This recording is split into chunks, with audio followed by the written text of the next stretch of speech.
João capítulo 5, tá bom? Versículo 1 ao 9. Passado essas coisas, havia uma festa dos judeus, e Jesus subiu para Jerusalém. Ora, existia ali, junto à porta das ovelhas, um tanque chamado em hebraico Betesda, o qual tinha 5 pavimentos. Neste jazia uma multidão de enfermos, cegos, coxos, paralíticos, esperando que se movesse a água, porquanto um anjo descia em certo tempo agitando-a, e o primeiro que entrasse no tanque, uma vez agitada a água, sarava de qualquer doença que tivesse. Esse texto ele está em colchetes, né? Entre colchetes. É possível que esse texto não estivesse no texto original, quando João escreveu aqui. Certo? Mas tudo bem, não vou entrar muito aqui. Estava ali um homem enfermo, havia 38 anos. Jesus, vendo deitado e sabendo que estava assim há muito tempo, perguntou-lhe: que queres ser curado? Respondeu o enfermo: Senhor, não tenho ninguém que me ponha no tanque quando a água é agitada, pois enquanto eu vou, desce outro antes de mim. Então lhe disse Jesus: levanta, toma o teu leite e anda. Imediatamente, versículo 9, o homem se viu curado e, tomando um leito, pôs-se a andar, e aquele dia era sábado.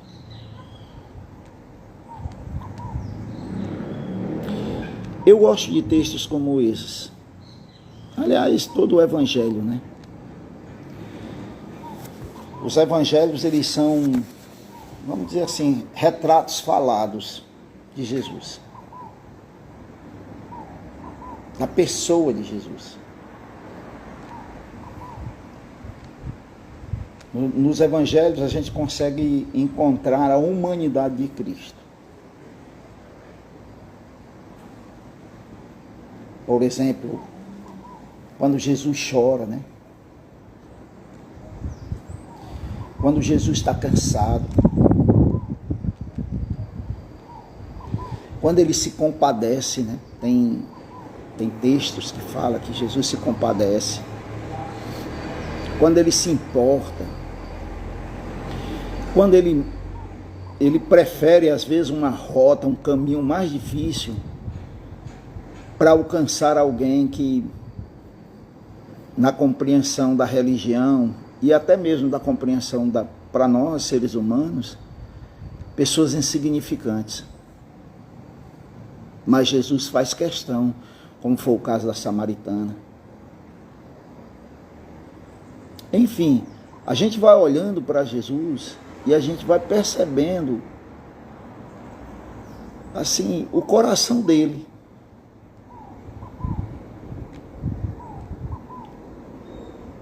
Muitas vezes a gente se detém no poder dele. Por exemplo, num milagre como esse. Mas preste atenção, o que deve chamar a minha, pelo menos o que chama a minha atenção, né? O texto diz, em textos como esse, é o fato de Jesus ir para lugares assim, como o tanque de Betesda. Isso realmente deve chamar a atenção da gente. Porque se você vê o versículo 1, havia uma festa dos judeus. E Jesus subiu para a festa. Estava havendo uma festa em Jerusalém, uma das festas, e Jesus sobe para essa festa.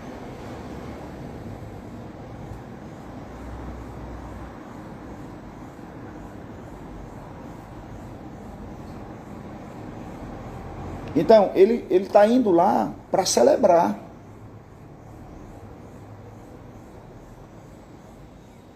Para comemorar. Os judeus tinham 3 festas, né? O Pentecoste, que era a festa das colheitas. A expiação, né? O dia da expiação, que era quando o sumo sacerdote entrava no templo, e a Páscoa. que era a libertação da nação de Israel do cativeiro egípcio. E essas 3 festas eram festas muito grandes, que levavam milhões de pessoas a Jerusalém. Jerusalém ficava esbarrotada, né, de gente.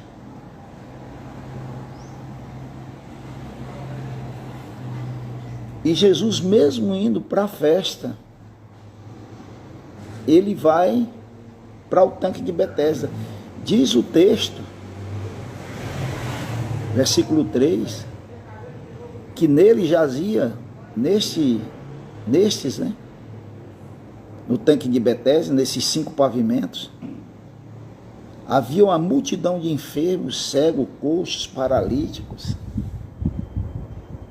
Aqui havia gente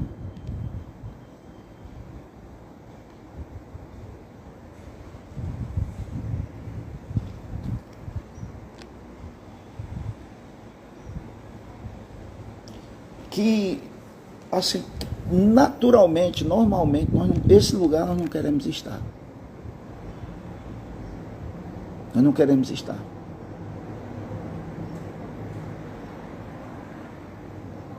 Teve um período que eu trabalhei com um grupo de irmãos, né, de uma igreja aqui muito grande em Fortaleza. E eles tinham um trabalho voltado, como até hoje eles têm, né, um trabalho voltado para os presídios. E eu tive a oportunidade de trabalhar com eles há alguns meses.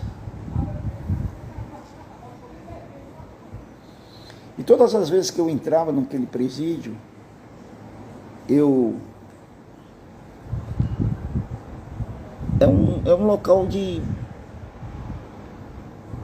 assim, naturalmente não lhe faz bem.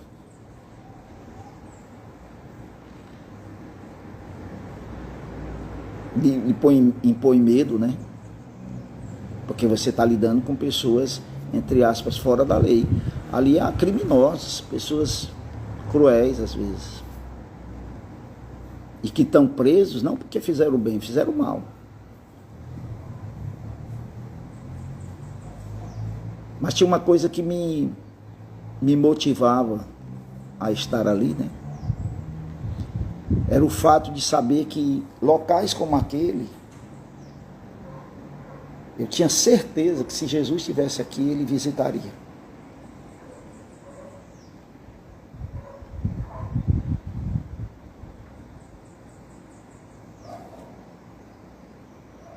Às vezes nós, até por nossa maneira egoísta, né? A gente traz um dos pecados, uma das consequências dos pecados, porque foram muitas, né? É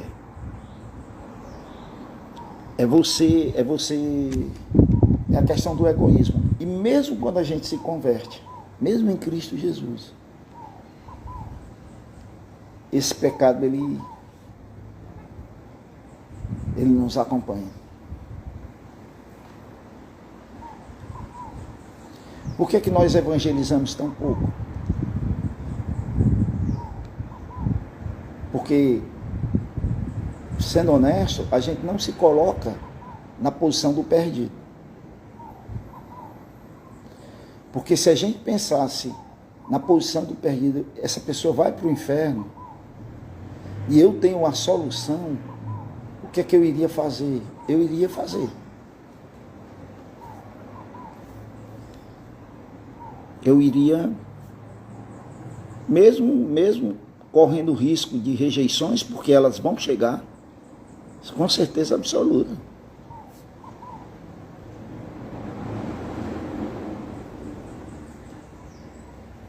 O apóstolo Paulo, ele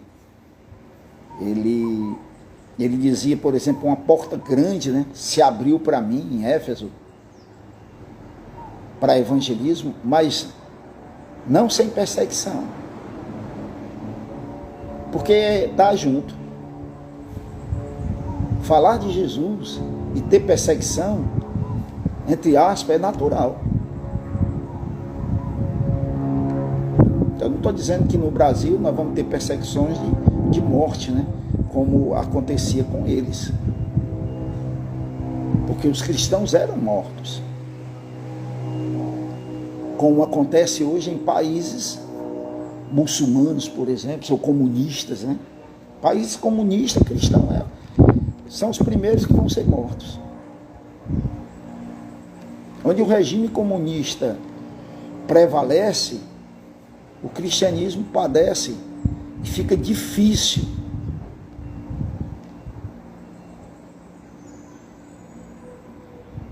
pregar o evangelho.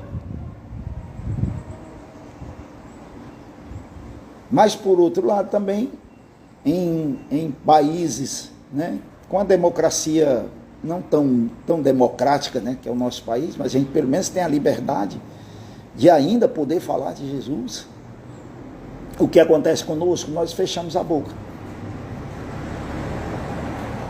Porque a gente, no fundo, se a gente parar para pensar, nós vamos encontrar uma série de desculpas. Falta de tempo, eu não estou habilitado, as pessoas não querem ouvir.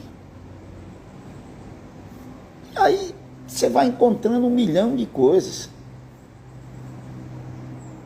Não fui chamado para evangelizar.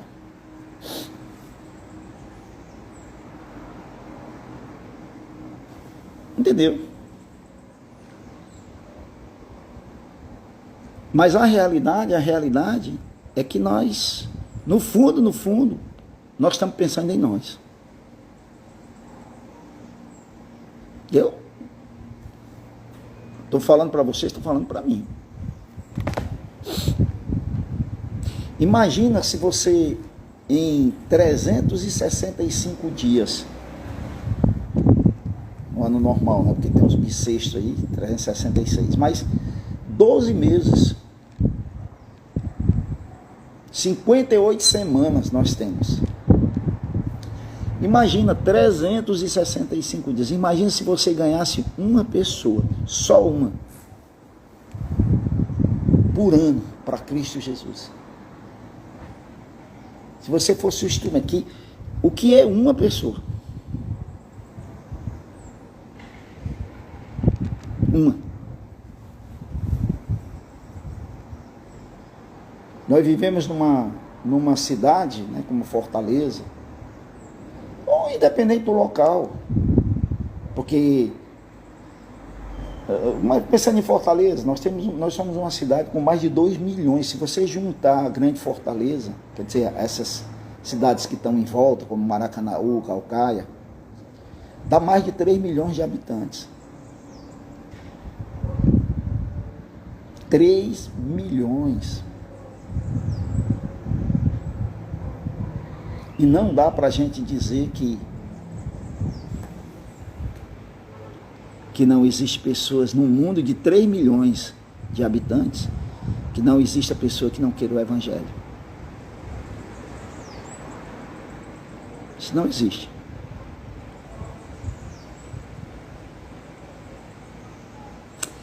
A atitude de Jesus aqui nos ensina muito, nos fala muito alto. Volto a dizer, ele estava indo para uma festa. E na festa a gente não quer saber de coisa triste. Quer? Ninguém quer.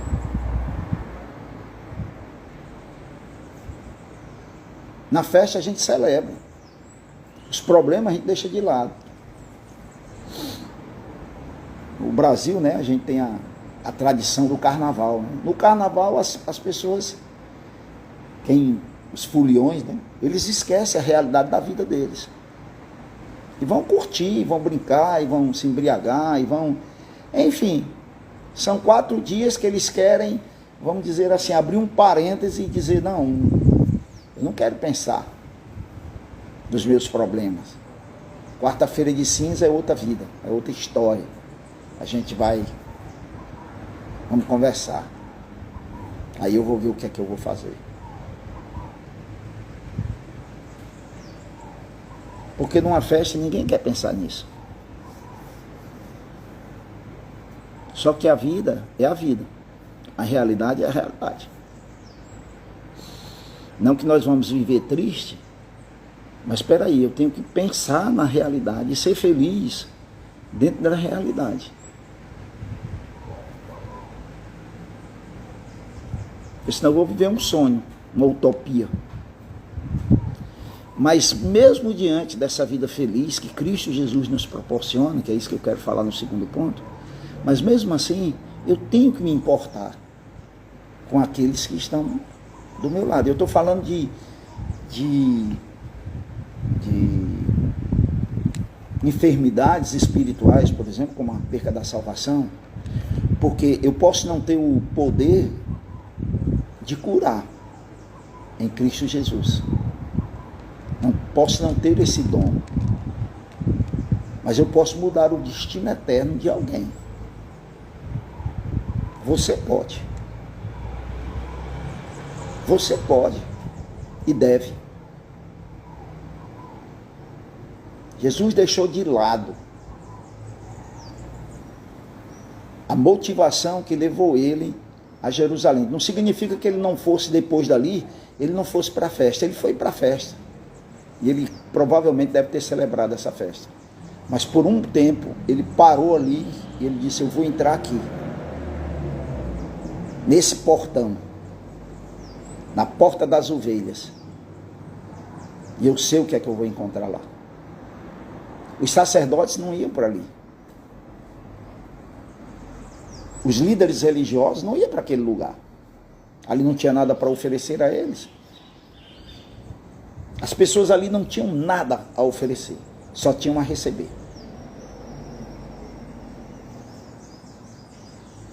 E mesmo estando doentes, enfermos, o paralítico ainda vai dizer como as pessoas eram egoístas dentro das suas enfermidades. Esse é um retrato do mundo. Não, quando move a água, um vai na minha frente, claro. É cada um por si, né?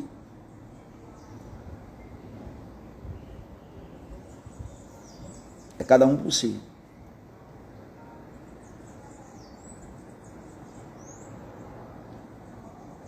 Tem aquela história que eu não sei se é verídica, mas de dois alpinistas que eles sobem. Estava frio demais, com neve, com isso, né? E na volta, quando eles estão voltando, eles encontraram um outro alpinista que estava machucado, e não tinha como, só que estava nevando muito. E aí um deles disse, não, eu vou carregar isso aqui. O outro disse, cara, nós vamos morrer nós três, não tem como. Infelizmente. Mas ele diz, não, eu não posso deixar para trás não, porque se eu estivesse na situação dessa pessoa, eu não queria que ninguém me deixasse aqui, machucado, para morrer. E de fato ele abraça aquele alpinista machucado e o outro continua a caminhada. Eu vou descer. Se eu encontrar ajuda, eu aviso que você vem aí com outro e vamos embora. Só que depois de algum tempo lá na descida, o que estava carregando o outro encontrou o seu amigo congelado, morto. E ele consegue chegar ao acampamento com o outro, com o machucado. Aí por que ele chegou? Porque ao trazer o outro, o calor do outro aquecia ele. O esforço que ele estava fazendo para trazer o outro aquecia ele. E foi isso que foi por essa razão que ele sobreviveu. Enquanto que o que tinha descido sozinho, o frio era tão intenso que o corpo dele não gerava calor suficiente, apesar do esforço físico dele, para manter ele vivo.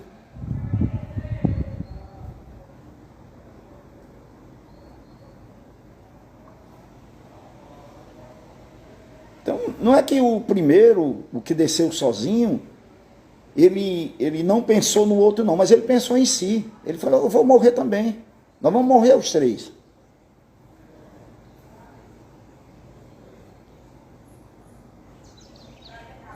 Se importou. Essa é a palavra.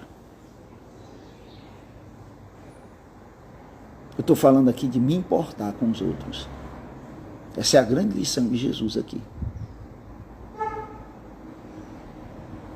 Jesus se importava com pessoas. Se importava. E ele se importava não porque essas pessoas tivessem alguma coisa para dar para eles. Porque tinha pessoas que tinham que dar para Jesus. O ministério de Jesus foi sustentado. Claro, eles tinham que comer. Alguém bancava isso. Lucas 8, nós vamos encontrar que algumas das mulheres que acompanhavam Jesus, elas bancavam financeiramente. E não era só Jesus, era Jesus mais 12, né? Eles comiam. Então, mas esse não era o ponto aqui. O ponto é que Jesus se importava.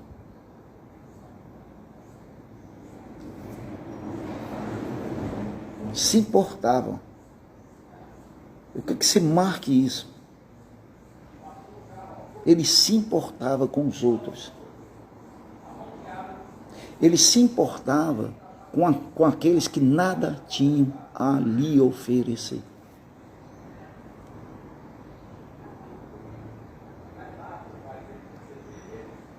Se importava. Às vezes, nós vivemos uma fé, eu não estou aqui, eu estou falando de mim também, certo? Nós vivemos uma fé tão egoísta que a gente faz tudo certo, tudo legal, tudo bacana, nós queremos agradar a Deus, mas não nos importamos com os outros. É por isso que a igreja ela vai se tornando uma espécie de clube, de Rotary, né? Com pessoas se fechando ali.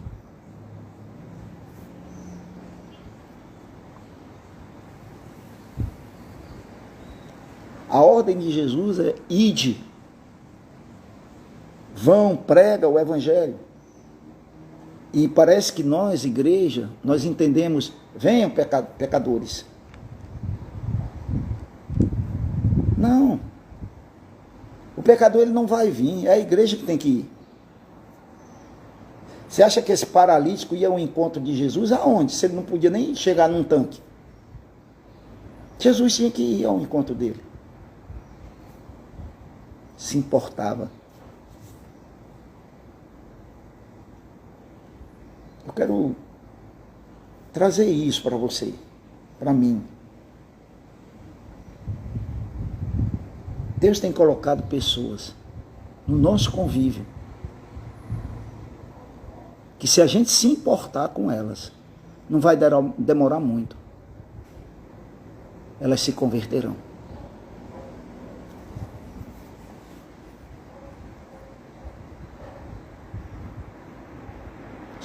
Jesus ele não ficou pensando, cadê os líderes religiosos? Cadê os sacerdotes que não verem isso? Ele não transferiu isso para ninguém.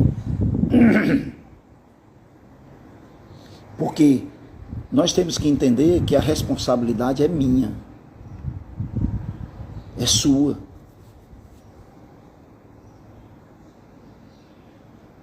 Essa responsabilidade, isso é intransferível.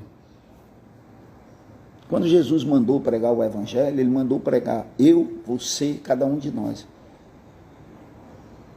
Mas as igrejas locais, eu estou falando assim, geralmente o que é que elas fazem? Elas pagam pessoas para fazerem isso, pastores, sei lá, evangelistas, sei lá, dependendo do tamanho da igreja. E o problema é que há pessoas que só você vai alcançar, porque só você tem acesso a elas. Há pessoas no seu círculo de relacionamentos que eu jamais vou conhecer, que ninguém aqui dessa live vai conhecer, não vai conhecer. Nunca vão conhecer, nunca. Mas você conhece. Você convive. A pergunta é, eu me importo? Você se importa?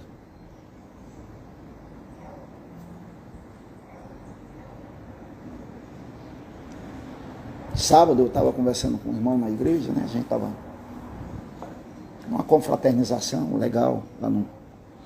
E aí eu estava conversando com esse irmão e ele estava falando que 2 dias antes, 3 dias antes, porque ele trabalha na feira, né? Ele trabalha com feira. Um dos feirantes, que era conhecido dele, foi morto, né? Assassinado. E ele dizendo para mim, puxa vida, eu tive tanta oportunidade de falar de Jesus para ele.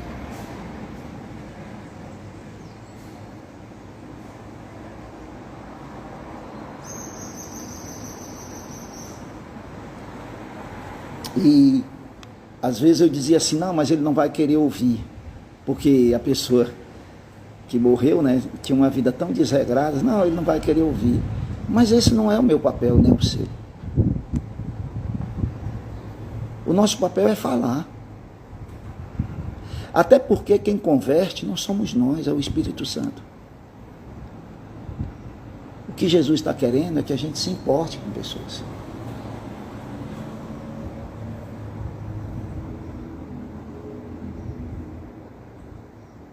Esse não é o meu papel. Não é o seu papel. O que eu tenho que fazer é falar. Com pessoas que eu convivo, principalmente.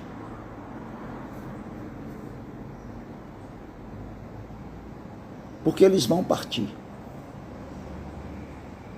E aí é duro quando uma pessoa dessa morre e você diz assim, puxa vida, eu não falei. Quando você fala e a pessoa rejeita e tal, não, eu falei. É lamentável, mas eu falei. Eu me importei. Porque não é porque eu vou me importar que essa pessoa vai aceitar. Não.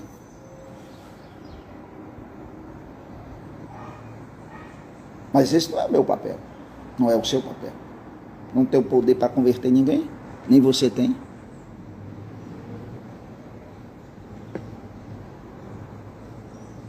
É muito sério isso, gente. E só finalizando, né? Porque o meu tempo já foi.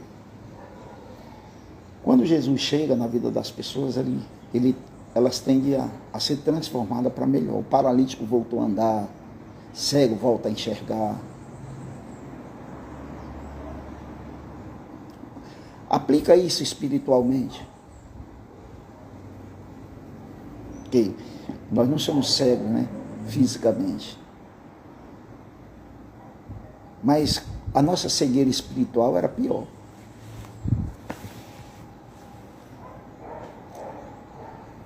E Jesus nos cura.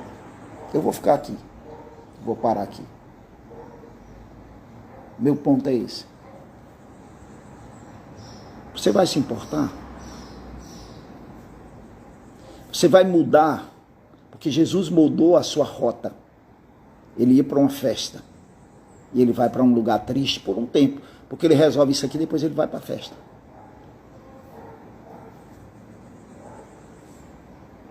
Você vai se importar? Só parar um pouco e dizer, cara, eu vou me importar com isso aqui. Eu vou tentar resolver isso aqui. Eu vou chegar aqui, eu vou falar de Jesus aqui. Se importar. Olhar para o outro e se colocar no lugar. Se eu estivesse nessa situação, eu gostaria que alguém viesse me socorrer.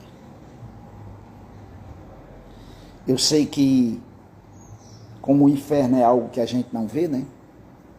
Por enquanto. Porque ainda não é uma realidade no nosso mundo. A gente vai adiando. Só que ele é real. E cada dia que passa é como se as pessoas estivessem andando um passo na direção desse abismo. Alguém vai ter que chegar e puxar ele dali. Dizer, não, sai daí, sai desse caminho. Esse caminho vai te... Só que para que isso aconteça, alguém tem que se importar com ela. Senão não vai acontecer. Amém? Glória a Deus.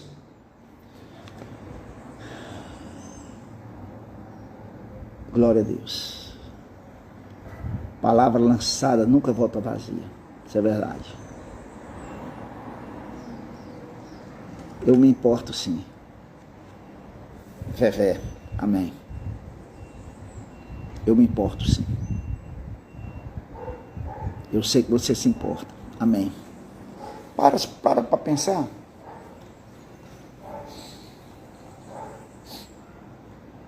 Reflete, né? Faz só, para quanto tempo eu tenho de convertido? Quantas pessoas já levei a Cristo? Imagina uma por ano. Porque dá para fazer mais, né? Dá para fazer uma por mês, né? Eu estou falando uma por ano. Se eu tenho 10 anos de convertido, eu levei 10 pessoas a Cristo. A Síria. O ponto é se importar. O ponto não é capacitação. Não é. O ponto não é condição financeira, é se importar. Eu me importo com essa pessoa. Amém? Glória a Deus. Deus abençoe vocês, viu? Leiciane, Deus abençoe sua vida, filho. Deus abençoe mesmo. Fica na paz. Até amanhã, se Deus assim o permitir. Tá certo? Beijo no coração. Amo vocês demais.